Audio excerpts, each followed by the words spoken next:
তো এখানেও আল্লাহ তাআলা বলছেন কাল্লা ইদা দুক্কাতিল আরদু দাক্কান দাক্কা, সাবধান বান্দা, মনে রেখো এই জমিন একদিন চূর্ণ বিচূর্ণ হয়ে যাবে। কি হবে বলেন না? ওইখানে একটা কথা আছে, লম্বা কথা, অতুহিব্বুনাল মালা হুব্বান জাম্মা। আল্লাহ তাআলা বলেন, বান্দা, দুনিয়ার মাল আর সম্পদের ভালোবাসাটাকেই তোমরা খুব গভীরভাবে দিলের মধ্যে বসায় লাইলা।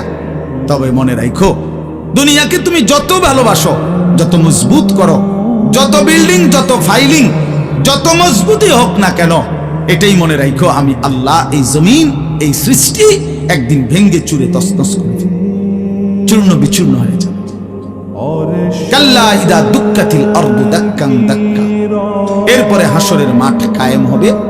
তো হাসরের মাঠের দৃশ্যটা আল্লাহ তুলে ধরছে যে হাসরের মাঠ কায়েম হবে, মানুষগুলো সব দাঁড়ানো থাকবে, আদম থেকে ইসরাফিলের ফু পর্যন্ত।